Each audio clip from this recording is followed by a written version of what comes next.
ρε κανένας, εσύ τη χάνει.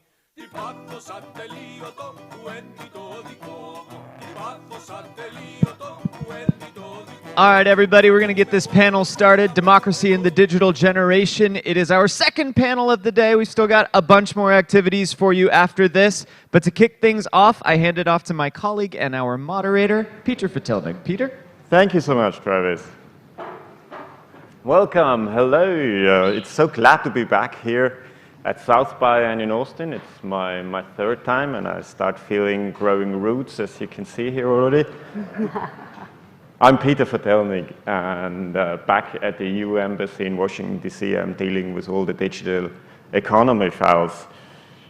Welcome to the EU House. In case this is the first session you're attending, I hope you enjoy our programming and the facilities and what we have put together here. There's a really nice beer garden out there, so if you survive this session, that's the next stop I would highly recommend for you. Welcome to a super interesting conversation about the digital natives, the young generation, and their sense of democracy in a world which is driven by data, by technology, by algorithms. So we want to explore that. That generation is dubbed Generation Z, and so these are all the people in their early 20s. And if I kind of look out here, I think it's everybody here in the room right now. And that's a generation which grew up with Wikipedia. They grew up with Facebook. They grew up with iPads as a natural way of communication, or smartphones. They grew up with ubiquitous 4G high-speed connection and the millions of apps which drive how we live and work today. They don't know anything different than that. So this is going to be very interesting. I have a stellar panel here with me today, and without further ado, I would like to launch into a couple of questions. Now, those couple of questions are not for you to learn anything. They are sort of a stimulation for you to think and then see how you would like to engage in this conversation. So I will turn to the audience at the latter part of this conversation and then see what you would like to comment or ask.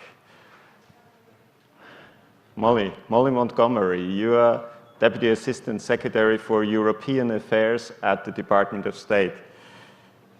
This is a tough job these days. So what is your work like now?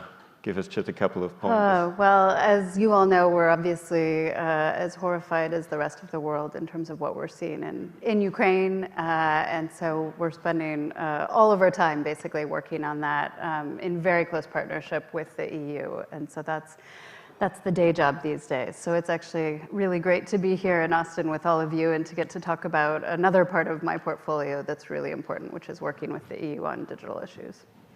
Yeah, a bit more on the subject. I hope I have your permission. I mean, South by is about unconventional question, and I hope I have your permission to ask a question which I perhaps in Washington would phrase differently. Could one argue that the reason US tech companies have become so large and successful because they were not adequately regulated? That's sort of one part. I think the younger generation and the new administration may have a different perspective on that. Can you sort of allude a little bit, sort of how that's perceived? And actually, it's my opinion, but I want to phrase it as a question. Does the US have a special role in regulating this tech? What is your take here? Thanks for the question. And I think it's clear that the US has an ecosystem of innovation that has enabled us to develop these technologies that have just absolutely transformed the way that we live. And alongside all of the positive aspects of that, obviously there are negative externalities. And I think what we've seen over the last few years is that our publics on both sides of the Atlantic, and now with the Biden administration, our governments really have a similar sense of where there are gaps in regulation, where there are these negative externalities, and how we need to address them. We're not moving at the same pace. Europe has started regulating these issues before we have, but we're really focused on working together and taking in the input from stakeholders like you to identify what do we need to do to ensure that these technologies, that we get the benefits from them while regulating them the most effectively and efficiently, but also really maintaining the ecosystem of innovation, because the last thing that we want to do is stifle that, because we do know that technology does have the ability to transform our lives in such positive ways. But obviously we need to do more in terms of the downsides as well. Thank you. There is a lot in there which we would like to unpack when we get into the rest of the conversation. Let me move on. Miran, I can hardly see you over there. Good to have you. You are a professor at the School of Engineering and Associate Chair in Computer Science at Stanford University. So you're probably the most knowledgeable person here on that. Doubtful, but... So what research questions are burning a hole into your desk right now? What are you working on these days? These days it's thinking about how do you balance some of the value trade-offs and thinking about the technological innovation relative to some of the ethical implications that we see on display now in technology. And some of that gets into more detailed questions around, how do you think about weighing issues around fairness? For example, what is fair? If we think about that from an algorithmic perspective, we probably have notions of thinking about fairness from when we were kids in elementary school. But if we want to think about these kinds of things in the age of AI, in the age of machine learning, you need to actually define mathematically what is fair. And when you try to do that, you realize that it's actually a very difficult question, because there are many different definitions that seem plausible. And whatever you pick and you choose to optimize, there's always value trade-offs in it. So I think one of the biggest questions for us as technologists is, how do we think about, when we do mathematics, when we do algorithms, how do we actually think about those choices being indicative of particular values? Because the things that we build, whether we want to think technology is neutral or not, it is not neutral, and it encodes particular values that we're promoting through those algorithms. Pretty cool. Now, you recently published a book, and I'm not advertising for the book here, I'm just advertising for the content of the book, so that's different. And it essentially questions if technology has to be the way it is, created by technologists and funded by venture capitalists. However, I think the young generation is pretty happy to live with what tech companies are providing to them, the sort of best effort service and a minimum viable product. So why do you think we should be moving on into, and where is the better space you want to see us and the tech companies? That's a great question. And I think to maybe draw a little bit of an analogy, right now we live in a digital world, at least in the United States, where the technology companies offer a particular product. They take the onus of any of the ethical implications or negative externalities of those products and move them to the consumer, right? You get terms of service. When you click OK to take some app and install it, you've now essentially agreed to whatever set of conditions the company has given to you, and they can do whatever they like at that point relative to the terms of service. To draw an analogy, that would be equivalent to with the advent of cars. If the car manufacturers basically said, oh, well, here are the cars, your choice is to drive it or not, but if you drive it, good luck. And that was it, right? There was no regulation. And so what we got, we would have had a lot of accidents, and in fact, in the early days of automobiles, we did, and people died, until we realized what we need are frameworks, we need regulations, we need guardrails. So we created roads. We said you drive on a particular side of the road. We created lanes. We have stoplights. We have speed bumps around schools. We have this entire infrastructure of safety. Now, within that, you still have a choice as an individual. Do I drive or not? What kind of car do I get, etc. But everyone is safer because we live in a reasonably regulated environment. That's, I think, the place we need to get to with technology, is to have those kinds of reasonable regulations around things like privacy, around things like transparency and accountability for the algorithms that are applied to us. And if we can get there, we still make our individual choices, we just make them in a much safer environment. Again, a lot to unpack, and we'll get there. Now let me turn to my other side. Bonjour, monsieur. Bienvenue à Austin. Thibault, you are Director for Policy, Strategy and Outreach at the European Commission. This title suggests that you are pretty busy these days. So what keeps you busy? Give us a couple of priorities. Give us a couple of priorities you work on these days. No, indeed. I mean, we are very busy, not only because of Ukraine, which is, was not totally expected, I must say, and we are working together with our US friends as part also of our inbuilt efforts in the Trade and Technology Council on sanctions. But we have a full agenda, in fact, in terms of making sure that the digital transformation is delivering for our citizens.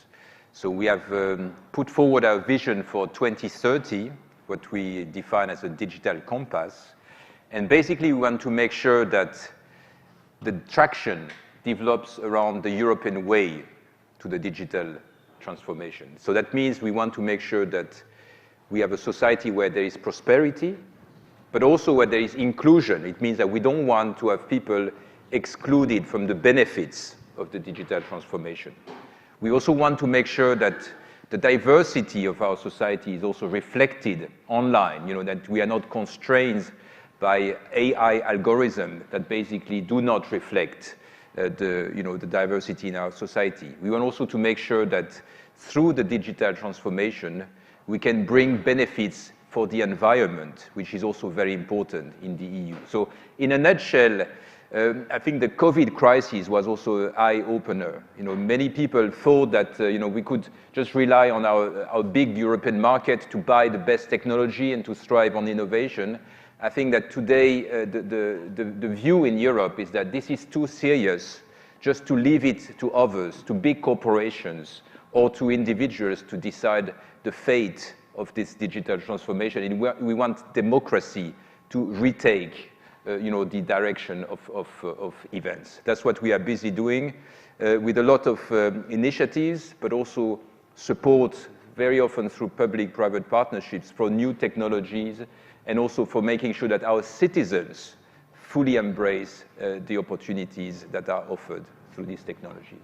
Thank you. You have taken the conversation a little bit from harms into a more positive conversation. Let me dwell on that a little bit, because the benefits we get from these technologies, how can we find a regulatory approach where we square the circle between giving the speed bumps Mehran was referring to, but not stifling innovation? Because very often I get a feeling, democracy or all good thinking stops when we talk about money.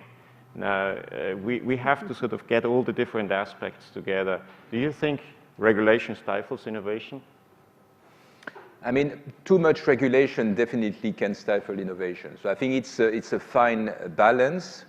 In the EU, we have now probably 20 years experience trying to cope with some of the dimensions. I mean, the privacy is something that was not invented today or yesterday. It has a long tradition in the EU, actually coming back from even the Iron Curtains, where citizens were not able to speak freely, because in Eastern Germany, you basically you would be spied on, and your neighbors would denounce you if you were saying something that was against the regime. So I mean, there is a very strong tradition for protecting privacy in the EU, and we want to make sure that online also this is protected. And going forward, I think that we want to make sure that for new technologies like artificial intelligence, we can support innovation, but we can also eliminate the big risks that we see. So that's why we have this approach on AI Act, the AI Act on AI regulation, that some applications are basically prohibited, like social scoring by governments. We think this is basically something that is undesirable, that should not be allowed. Then we have a middle category where there are risks that need to be monitored. And then we have most of it where we just say the benefits outweigh the risk that innovation would stifle it. So therefore, regulation is basically, there is no regulation for a lot of these applications. We think that's the right balance, and we also think that this is something you need to monitor over time, so that you have, on the one hand, the innovation, but on the other hand, the risks are limited, and you create the trust that you need, because that's also in Europe something important. We maybe are not as risk takers as people in America, and there is expectation that the government is creating a framework where people will feel safe and will feel they can consume these services and products. Thank you. You brought up something, and Mehran and maybe Molly, you want to come in. Do you think there are there are inappropriate uses of artificial intelligence which should be prohibited by law? I mean, this is sort of what Thibault was saying in one part of his answer. Definitely. I mean, I think one of the ones, for example, social scoring, when you get into issues that, when you think of the AI basically as an optimization technology, there are certain things where the optimization can lead you astray. One is, for example, things like social scoring. Another one I think that there's a lot of debate about, but I think it's something we do want to prohibit in the long term because the consequences are too great, is the use of lethal force without any human intervention. And we're seeing that technology develop more and more. I mean, it's still at the level of, kind of ballistic weaponry. But you could imagine in the long term, could you have systems where you could have a much larger scale war? You could have nuclear weapons that are controlled by AI. I think that's a place we don't want to get to because as a technologist, one of the things you always understand about technology, it's never perfect. And when you're talking about lethal force combined with something that isn't perfect, that's a pretty dangerous combination.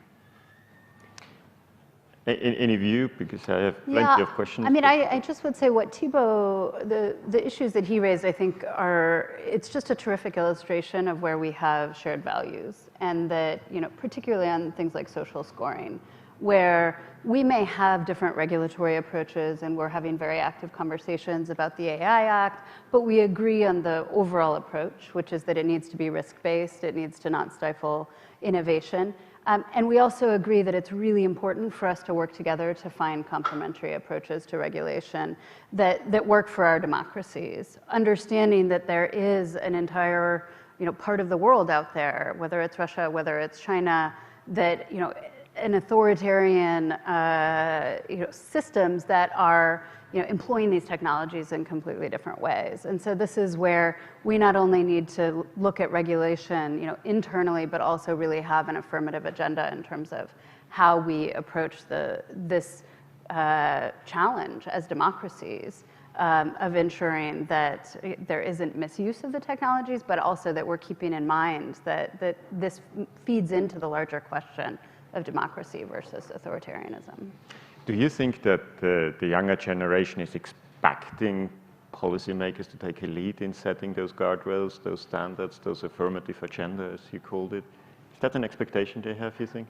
So I think what we're seeing, especially as I look at what's happening right now with Ukraine and Russia, is that there are demand signals from our publics to say, we need not just governments, but also companies to take a stand in these times when we have authoritarianism sort of rearing its ugly head and the kind of aggression that we're seeing from Russia right now, the kind of human rights abuses that we see from the PRC. And so I do think the generation that we're talking about actually has much higher expectations and is much more activist in terms of demanding of us, not just on technology, but on so many other issues that we all collectively live up to our values.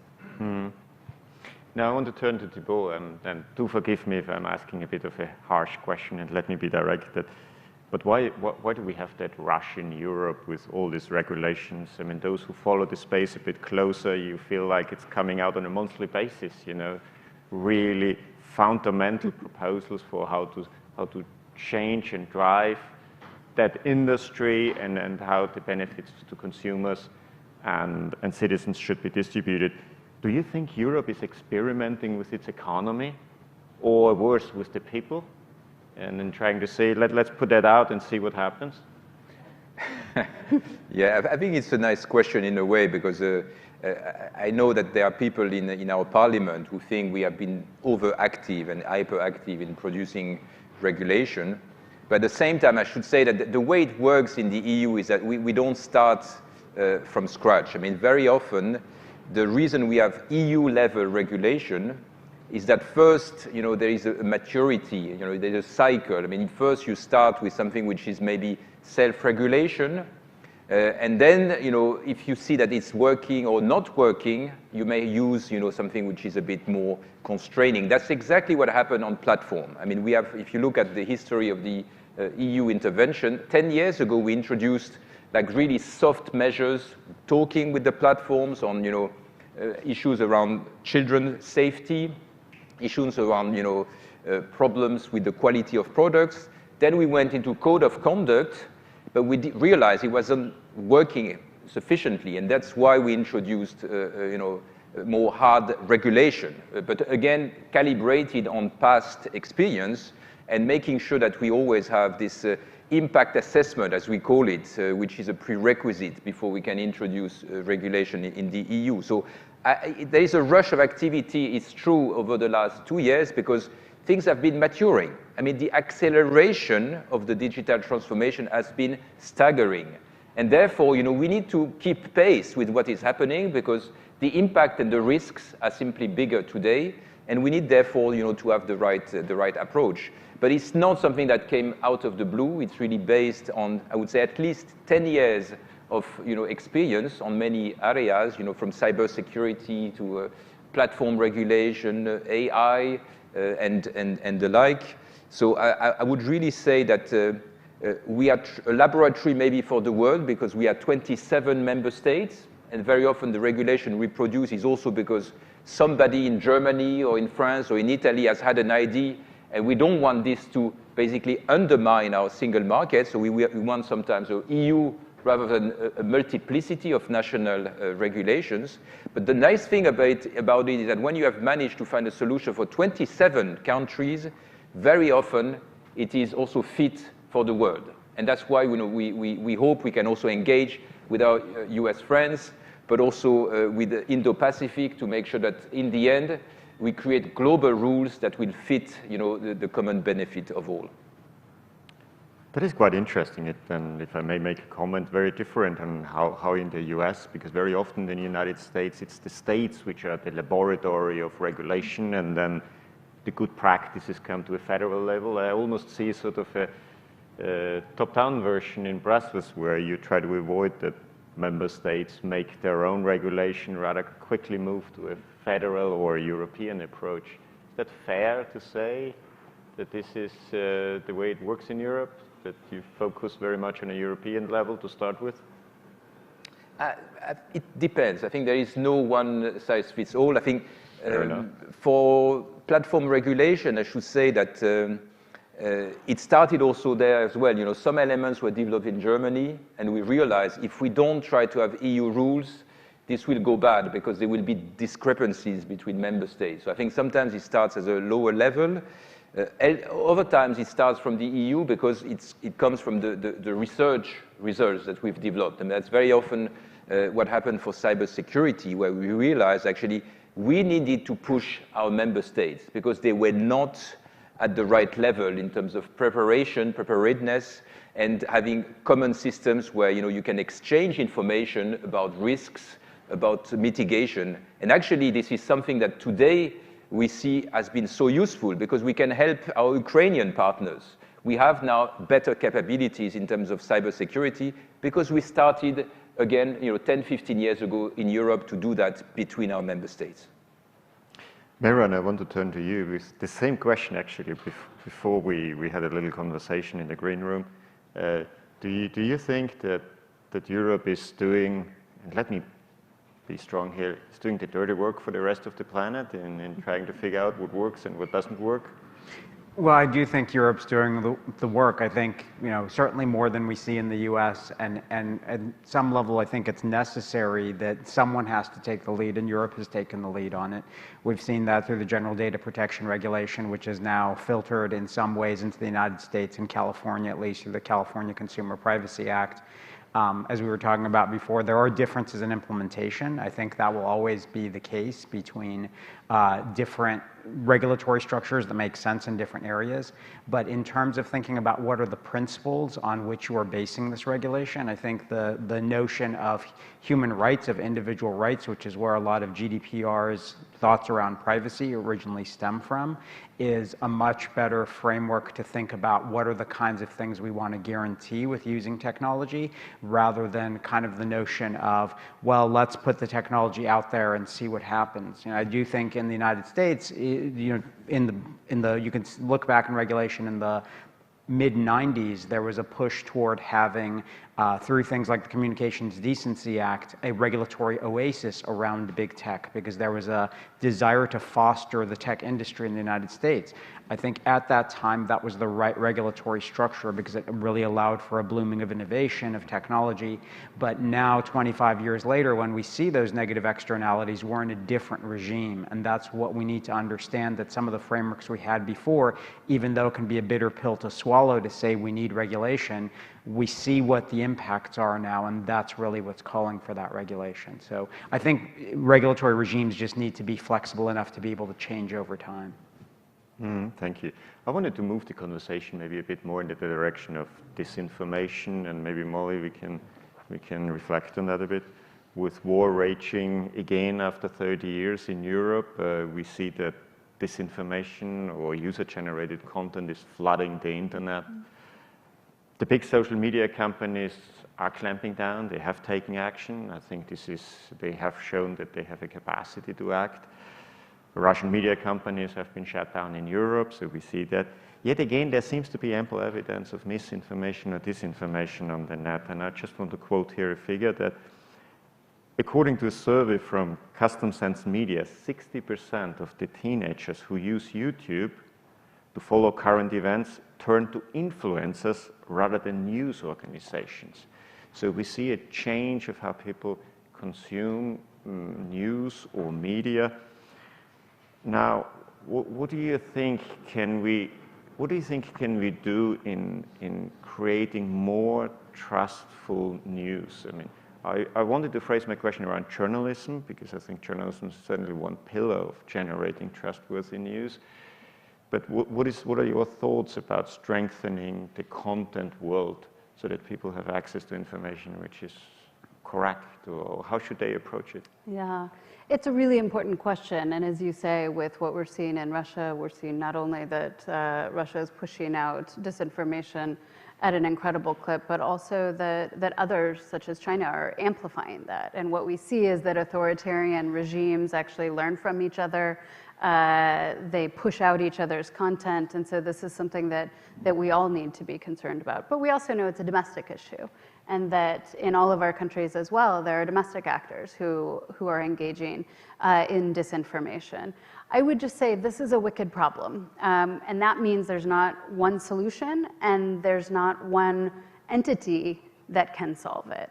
We really do need to have an approach that is varied, is variable, is flexible, and frankly, we all need to be working on this issue together. And I would just highlight the really terrific cooperation that we have with the EU, partly in the Trade and Technology Council. We have a working group on misuse of technology that includes disinformation, but also much more broadly. And this actually, a lot of it dates back to 2014 with Russia's first invasion of Ukraine, when we realized that this was a problem we needed to get our arms around and do a better job of communicating, pooling our resources, talking to the platforms about what we're seeing, and that they also have a responsibility, as you say, to take action. So we are seeing that, and I think it has become, we're not surprised by the big lie anymore. There's a much greater extent, I think, of journalistic awareness, of consumer awareness of this phenomenon, so we're not caught by surprise. But there's always more that we and the platforms can do on the side of trying to really tamp down on disinformation. But to your point, we also have to have our own affirmative messages about what really is happening. And I think that that's equally important because, as you say, people are going to turn to influencers. And so we need to focus not just on issuing statements from the podium, but how do we get our messages as governments out there to consumers in a way that they're actually going to be able to readily consume. And that's something we're thinking about, not just how do we get to our own or European publics, but I think especially when we're seeing the Russian government clamping down on the information environment, labeling Facebook and Instagram extremist organizations, closing off Twitter, et cetera. How do we also find a way to message to the Russian people what is really happening. So it's something we're spending a lot of time thinking about and that we're looking forward to continuing to work with the EU on, including at our next Trade and Technology Council meeting in May. That was super clear the way you expressed it, and I think you yourself become an influencer already by passing those messages in such an extremely clear fashion, so I appreciate that. Thibault, in an earlier answer you said that the code of conduct the European Union has with the platform companies, it did not work because now we propose regulation, or is a code of conduct the useful instrument, or just the first step and you always need to go further? I mean, on disinformation, it's an enormous problem. I mean, in the EU, we have suffered for years already of being attacked on the basis of lies. Actually, I would tend to argue that Brexit happened because of disinformation, and look at the price we are paying today. And the code of conduct is something that I must say today is extremely valuable. I mean, I would actually like to pay tribute to the signatories of the code. I mean, the big platforms, very often US platforms, are doing a fantastic job together with us on the Ukraine file currently. I mean, we are almost on daily contacts with them, and they have been really doing a tremendous job in addressing this acute problem of disinformation. And we were also in touch with the US administration there, and it's proving really its merit. But the funny thing is that the way they are behaving is actually totally in line with the Digital Services Act. So I would say that they have somehow anticipated the kind of close contact and interactions that we have spelled out in the law. And I think it shows that there is a maturity for DSA today that we are just proving on the ground. But I think it's a fight not only worth fighting, it's a fight we have to win, because otherwise I think that the consequences for our society are really terrible. It is undermining the social fabric. We start living in bubbles and not talking to each other anymore because we are captured somehow by small spaces within social media that are designed artificially. So I think that this is something where education, you were talking about the young generation, we have a program called Media in the EU where we try to support financially media literacy and also support journalists. I think journalists are really doing a great job, and I think today, just like we rediscovered through COVID, the importance of our medical staff, I think today in front of this information, we need to rediscover the importance of journalism and journalists. They are extremely brave, and look at what is happening for some of them in Ukraine today. Thank you.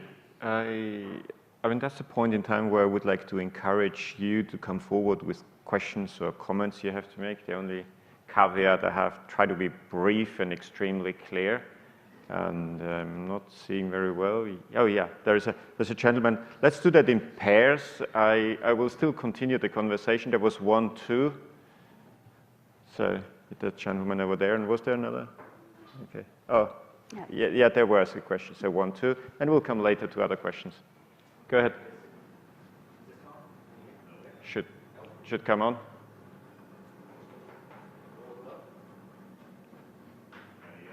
If you would hold on. How do you make privacy simple for the individual, but also for the businesses that are trying to comply? Right? It's one thing to have regulation, but making it simple so that everybody knows their rights and that businesses can comply with it is another thing. Yeah, thank you.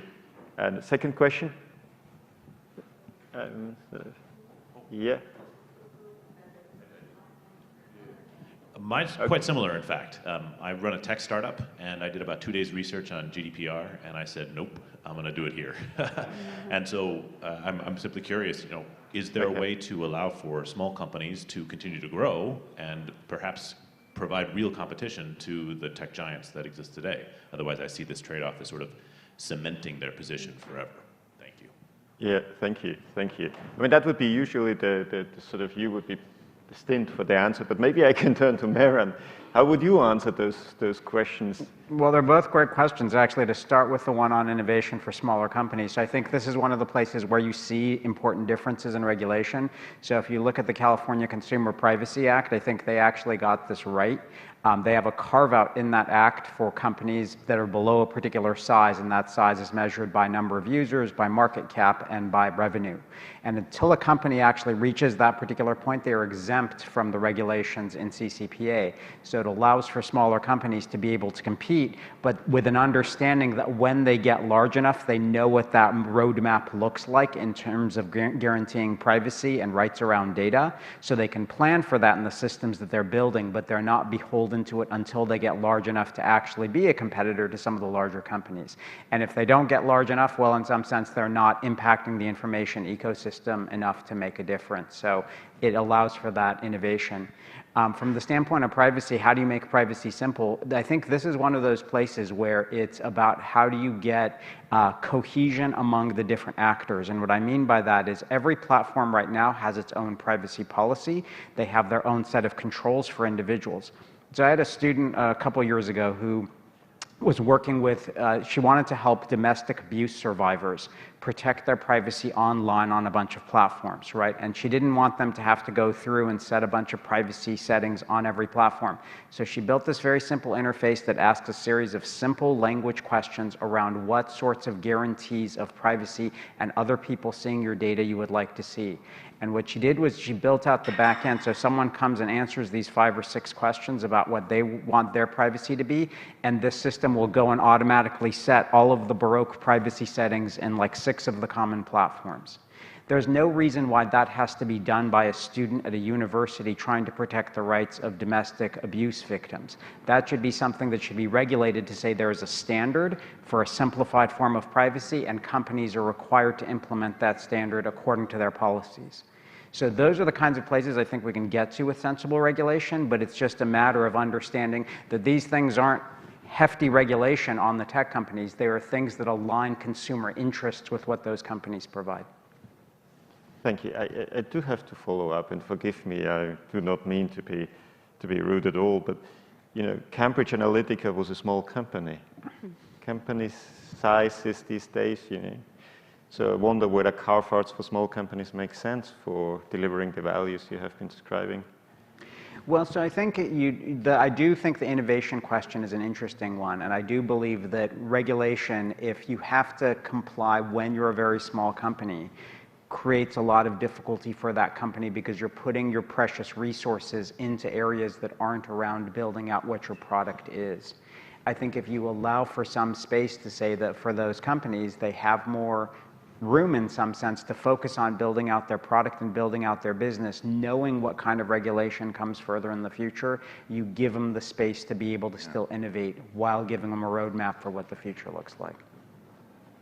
Thibault, how would you, anything to add? No, I mean, I very much agree with what was just said. In fact, also in the EU, I think we are learning also about, you know, how to best do regulation, and I think that the point on small and medium-sized enterprises is something probably if we would draft GDPR today, we would have, I think, more attention to that. That's what we did, in fact, in the Digital Services Act. So basically, if you are a small company, most of the obligations are lifted, actually, in our proposal. On GDPR, the solution that is proposed is that it's actually about common sense, but also there is the possibility to have sectorial or, you know, agreements or code that you apply, basically, that are designed for your sector. And that's supposed to make life easier also for small and medium enterprises. But I think that we saw indeed, in terms of the early years of implementation, that it was not always easy to implement GDPR. I think it's getting better now, also because people have gotten used to it. And also because, by and large now, I think companies realize that if you offer privacy, it's also good for your business, because it puts you in a different category in terms of supplier of technology. And that's what also we try to position ourselves. In Europe, we believe that we produce higher quality. I mean, our food, I think, has higher quality in general because of regulation. And you see the same in other areas we hope also in technology, this is something that also startups can experiment. Thank you. Marianne, can I turn to you? I think in some of the conversation, actually everybody here identified sort of systemic shortcomings in today's world, and I would like to quote from your book. Sorry about that. So when problems are systemic, solutions cannot rely only on individual action, which at least for the European resonates very much because we take this methodological approach. What did you mean to it, or how can you operationalize that? Right, and it's a great example, especially coming on the heels of the privacy argument, which is, if you think about the framework right now that we have in the US, it's that onus is all on the individual, right? The idea is, if you don't like Facebook's terms of service, don't use Facebook. That's the decision you're given. Or set the privacy settings in your browser the way that you would want them to be set, or set the privacy settings in each application that you're using the way you want them to be set. Basically, the agreement that you're making with these companies is the responsibility for protecting your privacy is entirely on you. And if somehow your privacy is breached, that's your mistake because you didn't set the settings the right way. And so that's what individual responsibility is at. But I think that's the same issue we talked about with the roadway system. It's like, well, if there were no roads and you got in a car accident and it's your fault, and you say, well, there's real value in driving a car. It's making that dichotomy, do you drive a car, do you not drive a car, is just a false choice. Same thing with using these apps, saying whether or not you use Facebook or don't use Facebook is a false choice. There's a lot of people who get value out of using these platforms. So we need greater collective action to say, how do we ensure more broadly what we would like to see in terms of the rights that are guaranteed to us as individuals, provided at a systematic level by the platform. I think that's where regulations like GDPR and CCPA are trying to get to, because it's the realization that simply a bunch of individuals acting to try to protect their rights their own way isn't a real solution to the bigger problem we have, which is we care about preserving our privacy. Very good. Can I collect maybe 2 more questions from the audience? There was, oh yeah, the lady there, and somebody else. Oh, there's a question in the first row, a second row over there. So 1, 2. Great. Thank you for the great panel. My question is kind of in line, again, with regulations and innovation. It's motivated by my background. My bread and butter and career has been in behavior modeling, using big data, in nudging behavior. I'm a veteran of Amazon personalization, and have been head of startup for small startups, have seen how the data can be used for rapid growth. And lots of the, also political campaigns, predictive models for the Democratic Party, seen the power of it. And lots of heartbreaks in my career have come from wanting to do the value-based thing, not having power but an actor in organizations where I know what the right thing is to do, that protects privacy, protects agency, but it's not aligned with what the organization wants. And lots of those places I would have wanted certain kinds of regulation to be in place to protect me, so that I can argue internally. And probably like the most recent one, I was director of innovation at Windows, lots of ideas how to do it at operating system level, which it cannot possibly be done in organizations like that, and I understand why it can't. And there are lots of regulations that could be into place, but I know large organizations like Microsoft, like Amazon, when they talk to regulators, it's not me in that organization who's talking, it's again the business. So my question is, are there any listening mechanisms, any place where like citizen developers could get involved in shaping these regulations? Because another thing that we know is regulating products, I mean, good luck. Nobody ever sees the real things that will matter. The decisions are like never written down. So how can we help? That is a big question. So I think there were quite a few in there, particular regulating product, the stakeholder engagement, as we call it, and then how the citizens can engage. Can I take the second question here straight away? Well, thank you for the panel. My name is Luis. I'm from Brazil.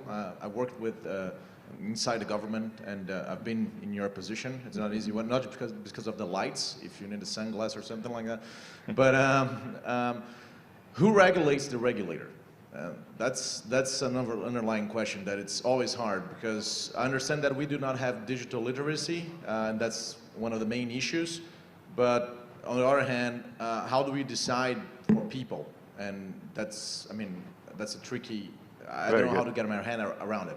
And on the second part of that, what are you doing in every area to improve digital literacy overall? Because that's probably the way to go, so that we give the individual the tools so they can decide, and we do not hold innovation back, and etc. I mean, if everyone knows what they're doing, the car example is, if everybody knows how to drive and drive well, we will probably have less accidents. Although we do have regulations, but it's not because of regulations. People still go beyond the speed limit, right? So, I mean, so what do we do so that the majority of the people know what they're doing? So that two-part question. Okay, thank you. Thank you, appreciate it. So they kind of also fit together. I don't know if you don't have to answer everything in one go. Maybe you want to pick the one element where you want to go with that. Absolutely. So I just would say, in terms of the question about how can individual stakeholders get involved, I mean, so first of all, none of this legislation on either side has been 100% finalized, and so there are always going to be ways to input into these processes. In the U.S., you know, we are really in this administration thinking hard about how do we want to approach these regulatory questions, and how do we put forward our own proposals. But at the same time, we're having really in-depth conversations with our colleagues within the EU about ensuring that we each shape our own proposals so that they're going to be compatible and complementary, because we know that we have different regulatory approaches, and we have different legal systems, and so they're never going to be exactly the same. But to the question earlier about, you know, making this easier for businesses, we know that we need to provide regulatory clarity and certainty.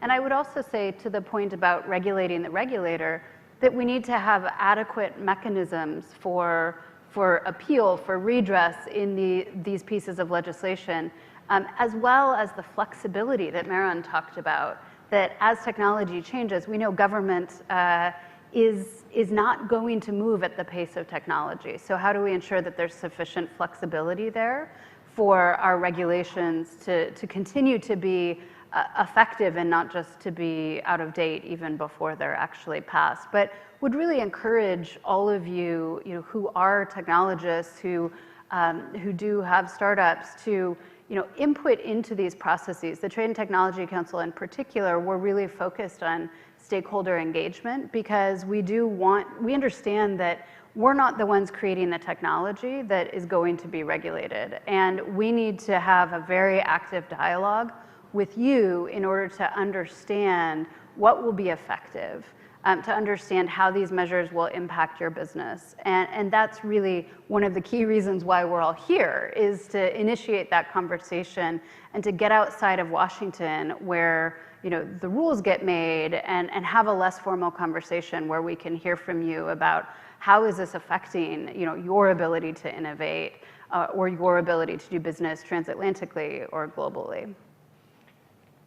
Thibault, are young citizens in Europe being heard?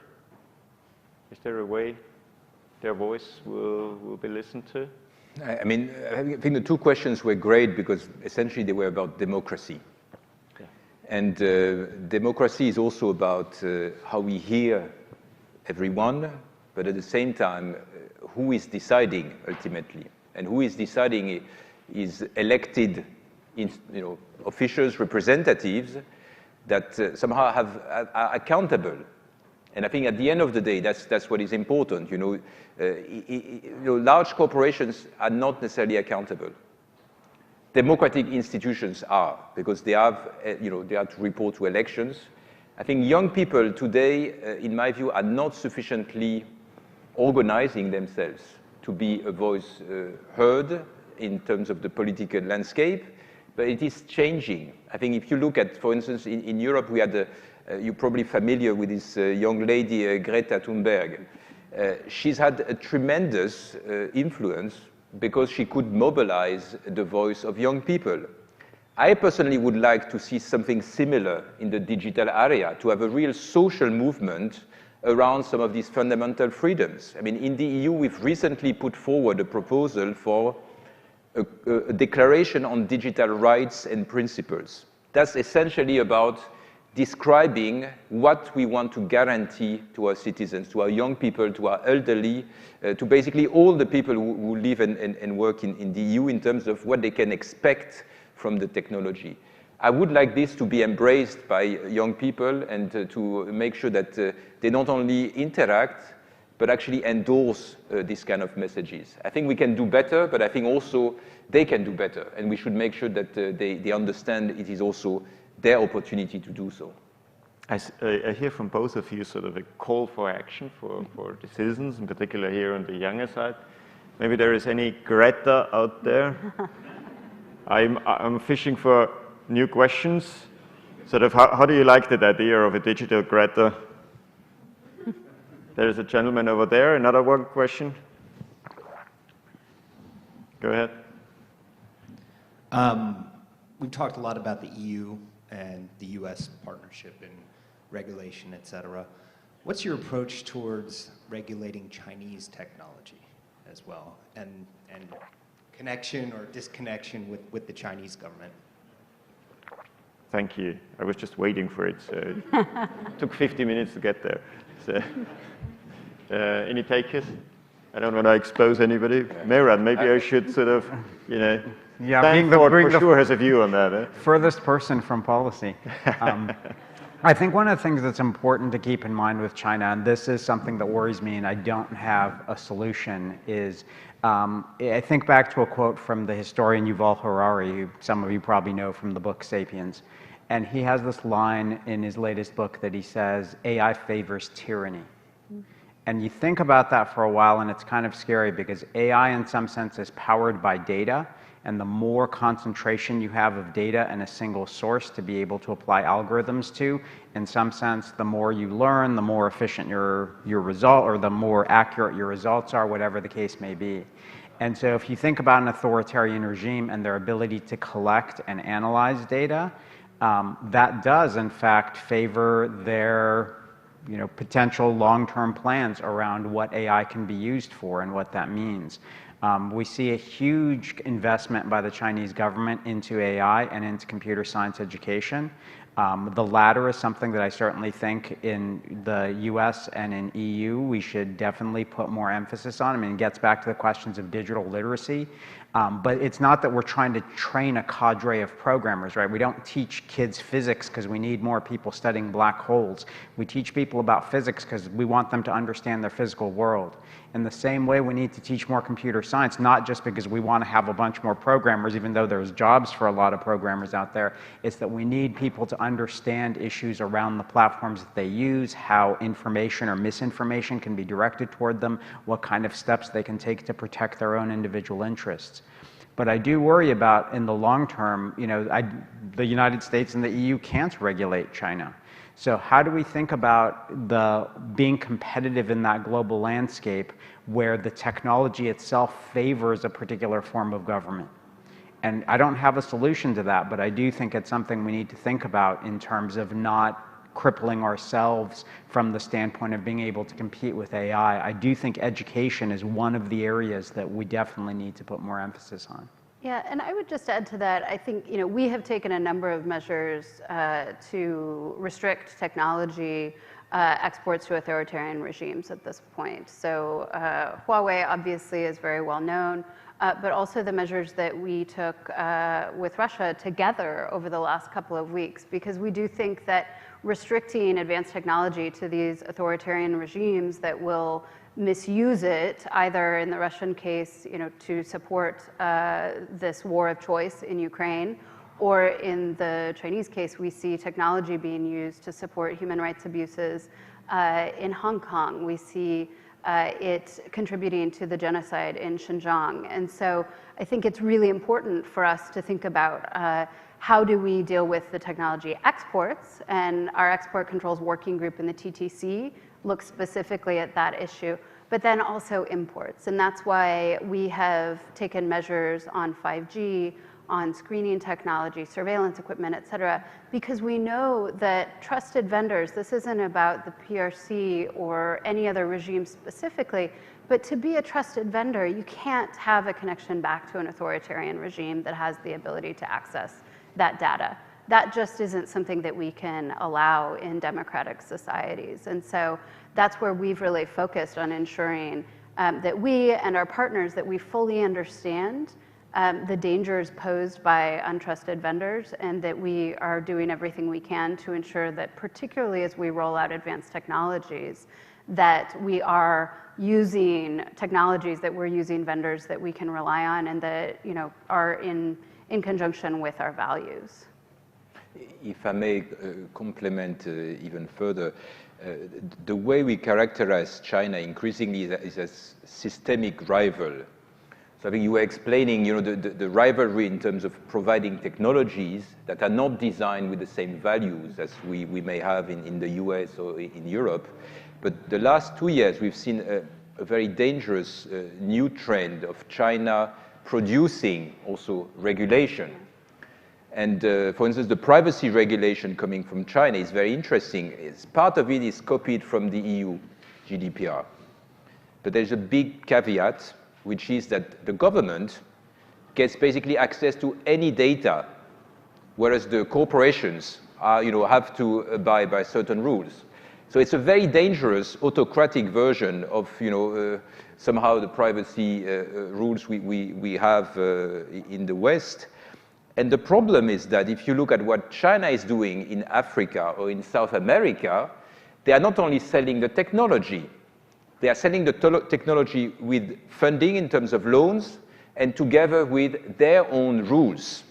So if we are not careful, not only are we risking to lose in terms of the technological ground, we are losing on the systemic development of what the rules for the digital world will look like in part of the world. And I think that's really the challenge we need to raise against.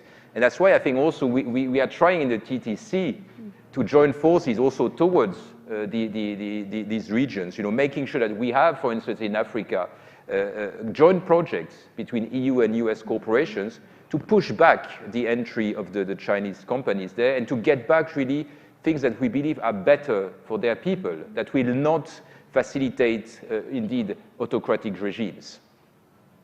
Thank you. The term TTC came a few times. Molly, could you give the audience just a hint of what that is, that beautiful Absolutely. thing? So the Trade and Technology Council was something that was created out of the US EU summit that happened last June, and we had our first meeting this last fall in Pittsburgh. We'll have our second meeting in France this May. But really, this is all about ensuring that the United States and Europe, that not only are we resolving differences among us and trying to create these complementary types of solutions, regulatory and otherwise, to the trade and tech issues that we face, but also that we are promoting an affirmative agenda on these issues globally. And so I think what Thibaut mentioned just now about working together, in Africa and on standard setting, those are great examples. So this is something that we're still getting it off the ground, but it's really, I think, exciting. And the Biden administration, we've talked about raising the level of ambition in our partnership with the EU. That's really our goal, and this is really an important part of that. Thank you. I would like to sort of start wrapping up the conversation, but not letting you go without one more opportunity to say something. And maybe you can find a succinct way of telling our audience what they should be doing, the audience here and the audience listening on and watching us online. What is the action call you want to send out? Mehran, could I start with you? 1, 2 things? I mean, the things I would say, as an educator, I think the most important thing is for people to educate themselves both about what the regulations are, what the technology can do, but ultimately with the goal of aligning what your values are and then taking action based on your values, because we're all, whether or not we're engineers or executives or funders, we're all citizens. And as citizens, we have responsibilities to participate in the governments or in the democracies that we're a part of. So I think that's the fundamental baseline. And then from there, it just is better the more you can do in terms of your individual roles within an organization or within a company. That was a very powerful message. Thibault, any? No, I think I enjoyed a lot the panel. Maybe just to say, I would repeat, you know, the nice words that were said also in Pittsburgh at the, you know, the inaugural Trade and Technology Council meeting there, where Secretary Blinken said that when the EU and US work together, the world notices. And I think that's where we are now. I mean, we need basically to improve our game globally if we want to preserve our values. And democracy is really at stake today. I mean, we see it in the fights in Ukraine. We see it around the world, you know, where, you know, autocrats and, you know, non-democratic regimes are trying to use the technology against their people. I think we have no time to waste, and we need to join forces because we can do it, I think, if we do it right. Molly, the last word to you. Well, I couldn't agree more with what Thibault said, and I would just say that particularly as we look at this as really a battle between democracies and authoritarian regimes or autocracies, that we do all have a role to play. And so would just really encourage this dialogue to not end here, but really that all of us, whether it is individuals, as Mehran said, whether it is private sector or nonprofit entities, or whether it's government, we all need to step up and educate ourselves, but also, I think, be active participants in this conversation. So really have enjoyed your questions and welcome that dialogue to continue. So I would like to thank the speakers. You were terrific conversation partners. I would have loved to go on for hours and hours, and probably we will. I would like to thank the audience. Many thanks for coming out. I hope you appreciate the programming.